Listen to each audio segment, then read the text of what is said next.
Comme vous le savez, la diaspora tunisienne, c'est pratiquement 10% de la population tunisienne, donc c'est pratiquement 1 million d'habitants. Ce sont des gens qui sont établis sur différents marchés, que ce soit la France, l'Italie, l'Allemagne notamment, qui sont des pays où le groupe BNP Paribas est présent. Nous, en Tunisie, en tant que filiale donc de BNP Paribas, on s'intéresse bien entendu aux services que nous pouvons apporter à cette clientèle potentielle. Et donc nous avons développé, bien entendu, un certain nombre de produits en matière de financement de leurs projets en Tunisie, des produits pour capter leur épargne, des produits pour gérer leurs transferts également. On a essayé de définir des conditions préférentielles aussi pour faciliter leurs opérations sur la Tunisie.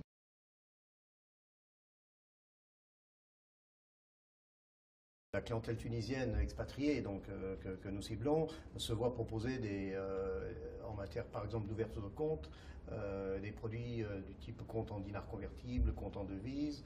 Il se voit proposer également des moyens de paiement du type carte de paiement nationale ou internationale. On leur propose également des services de banque à distance. Tout Tunisien résidant à Paris ou en France ou ailleurs, a la possibilité de consulter son compte à distance, de commander un chéquier, d'ordonner des opérations, etc. Donc ce sont des produits qui ont été dimensionnés spécifiquement pour cette clientèle-là.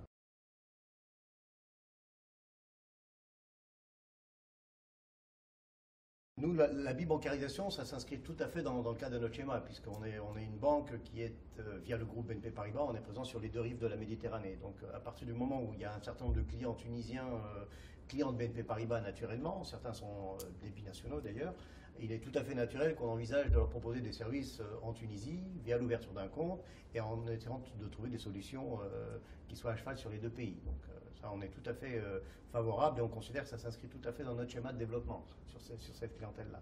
On est en plein dans le vif du sujet, on a une offre que nous on appelle offre migrant, disons, avec notamment une offre globale de services, avec un pack, les notions de package, on l'a appelé pack Carthage, qui comprend un certain nombre de produits à direction de cette clientèle-là, et avec lesquels on est bien entendu, on développe des synergies avec les équipes françaises et tunisiennes.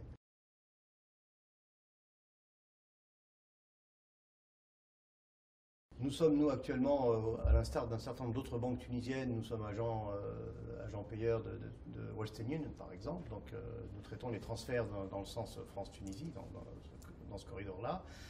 Pour le moment, à ma connaissance, nous n'avons des relations qu'avec Western Union. Si demain, effectivement, cette notion d'exclusivité n'a plus raison d'être, il n'y a pas a priori d'obstacle à ce qu'on puisse élargir et offrir les prestations de transfert rapide d'argent et ouvrir ça à d'autres prestataires, de toute façon. Je ne vous cache pas que c'est relativement récent, donc on a le temps de s'organiser en conséquence.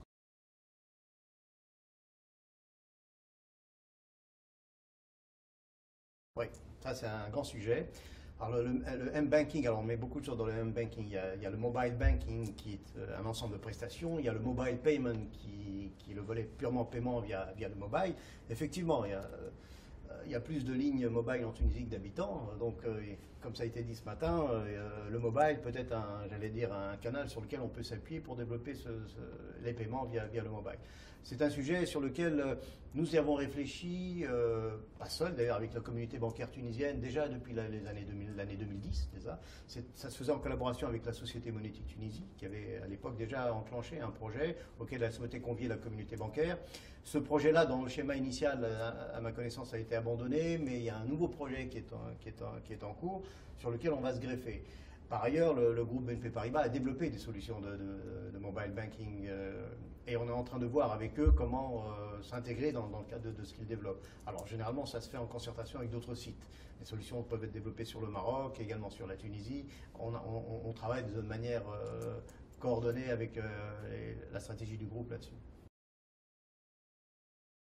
Sur le volet technique, disons, le fait probablement de multiplier le nombre d'opérateurs ou de sociétés de transfert d'argent, pourquoi est-ce qu'il n'y aurait pas disons, un opérateur tunisien qui pourrait traiter ce type de transaction? Pourquoi pas? Ça contribuerait à tirer les coûts vers le bas. Multiplier le nombre d'opérateurs ne peut que faire jouer la concurrence. Et donc ce sera au bénéfice du consommateur, disons, d'une manière générale. Ceci dit, baisser les coûts au départ, je pense qu'aussi il faut qu'il y ait une volonté politique quelque part au plus haut niveau. Parce que si actuellement les coûts varient entre 10 et 13%, ce qui est beaucoup d'argent, les pays émetteurs, a priori, n'auraient pas d'intérêt particulier à tirer les coûts vers le bas, parce que finalement ce sont des flux de capitaux qui sortent. Donc il faut véritablement qu'il y ait une volonté politique au plus haut niveau là-dessus, je pense.